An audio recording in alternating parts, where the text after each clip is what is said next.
ಸ್ನೇಹಿತರೆ, ತುಂಬ ಚಳಿ, ಲೇಟ್ ಬೇರೆ ಆಗ್ತಾಯಿದೆ, 1 ಗಂಟೆ ಆಗ್ತಾಯಿದೆ, ಮನೆಗೆ ಬೇರೆ ಹೋಗಬೇಕು.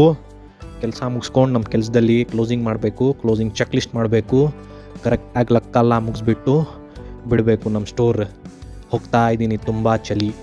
ಮನೆಯಲ್ಲಿ ಹೋದರೆ ಅರ್ಥನೇ ಮಾಡ್ಕೊಳ್ಳಲ್ಲ ಈ ಟೈಮ್ಗೆ. ಯಾಂಥದ್ದು ಕೆಲ್ಸಕ್ಕೆ ಹೋಗ್ತಿದ್ಯಾ ನೀನು? ಬೇಡ, ನಲ್ಲಲ್ಲಿ ಮಾತಾಡ್ಕೊಂಡು ಬಂದಿದ್ದೀನಿ. 6 ಗಂಟೆಗೆಲ್ಲ ಬಿಡ್ತಾರಂತೆ, 7 ಗಂಟೆವರೆಗೆ ಮನೆಯಲ್ಲಿ ಇರ್ಬೋದು ನೀನು, ಹೋಗ್ಬೇಡು ಅಲ್ಲಿ ಅಂತ. ಅದು ಬೇರೆ ನಮ್ಮ ಮನೆಯಲ್ಲಿ ನಮ್ಮಮ್ಮ ಬೈತಾರೆ. ನಮ್ಮ ಕಷ್ಟ ನಮಗೇನೇ ಗೊತ್ತು, ಏನು ಮಾಡೋದು.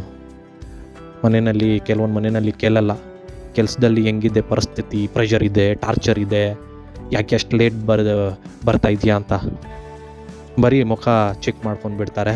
ಮತ್ತು ಬೈತಾರೆ ಲೇಟ್ ಆದರೆ, ಕೆಲಸಕ್ಕೆ ಹೋಗಬೇಡ ಅಂತ. ಹೆಂಗಿದೆ ನಮ್ಮದು ಪರಿಸ್ಥಿತಿ, ಏನು ಮಾಡೋದು. ಹೋಗಬೇಕು, ಜವಾಬ್ದಾರಿ ಇದೆ, ಬಾಡಿಗೆ ಕಟ್ಟಬೇಕು, ಮತ್ತು ಮನೆ ನಡೆಸಬೇಕು. ತುಂಬ ಕಮಿಟ್ಮೆಂಟ್ ಇರುತ್ತೆ ಎಲ್ಲರಿಗೆ, ಹೋಗಲೇಬೇಕು. ಕೆಲವೊಂದು ಮನೆಯಲ್ಲಿ ಕೆಲಸ ಹೆಂಗಿದೆ, ಏನು ಟಾರ್ಚರ್ ಇದೆ, ಪ್ರೆಷರ್ ಇದೆ, ಕೇಳಲ್ಲ. ಯಾವ ಕಾರಣಕ್ಕೆ ಕೇಳಲ್ಲ. ಸಂಬಳ ಮಾತ್ರ ಕೇಳ್ತಾರೆ. ಕರೆಕ್ಟಾಗಿ ಸಂಬಳ ಬಂದ ತಕ್ಷಣ ಬಂದುಬಿಟ್ಟು ಕೊಟ್ಬಿಟ್ರೆ ಮನೆಗೆ ನಾವು ಒಳ್ಳೆಯವರು, ಒಳ್ಳೆ ಹೆಸರು ಇರುತ್ತೆ. ನಮ್ಮ ಮಗ ಒಳ್ಳೆ ಕೆಲಸಕ್ಕೆ ಹೋಗ್ತಾಯಿದೆ, ಜವಾಬ್ದಾರಿಯಿಂದ ಇಲ್ಲ ನೋಡ್ಕೊತಾನೆ, ತೊಂದರೆನೇ ಇಲ್ಲ. ಕೆಲಸದಲ್ಲಿ ಸ್ವಲ್ಪ ಅಕೌಂಟ್ ಪ್ರಾಬ್ಲಮ್ ಆಗಿಬಿಡುತ್ತೆ, ಫ್ರೀಸ್ ಆಗಿಬಿಡುತ್ತೆ, ಆಬ್ಸೆಂಟ್ ಆಗಿಬಿಡುತ್ತೆ, LOP ಆಗಿಬಿಡುತ್ತೆ, ಮಿಸ್ಪಂಚ್ ಆಗಿಬಿಡುತ್ತೆ, ಸ್ಯಾಲರಿ ಬರಲ್ಲ, ಏನೇನೋ ಬೇರೆ ಇಶ್ಯೂಸ್ ಇರುತ್ತೆ. ಸ್ಯಾಲರಿ ಕೊಟ್ಟಿಲ್ಲ ಅಂದರೆ ಮುಖ ಚೆಕ್ ಮಾಡ್ಕೊತಾರೆ ಮನೆಯಲ್ಲಿ. ಕೊಟ್ಟರೆ ನಾವು ಒಳ್ಳೆಯವರು, ಕೊಟ್ಟಿಲ್ಲ ಅಂದರೆ ಯಾವ ಕಾರಣಕ್ಕೆ ಏನು ನಿಮಗೆ ಕೇಳೋದೇ ಇಲ್ಲ ಮನೆಯಲ್ಲಿ.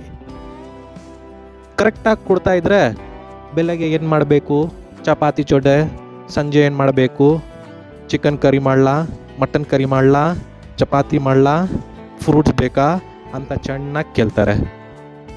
1 ತಿಂಗಳು 1 ದಿನ ಸಂಬಳ ಕೊಟ್ಟಿಲ್ಲ ಅಂದರೆ ಮುಖ ಚುಕ್ಕಾಗ್ಬಿಡುತ್ತೆ ನಮ್ಮ ಮನೆಯವ್ರದ್ದು. ನಿಜ ಮಾತದು. ಸೊ ಒಳ್ಳೆಯದಾಗಲಿ, ಎಲ್ಲರೂ ಬೇಗ ಮನೆಗೆ ಹೋಗಿ ಆನ್ ಟೈಮ್ಗೆ ಮನೆದು ಸ್ವಲ್ಪ ನೋಡ್ಕೊಳ್ಳಿ. Thank you.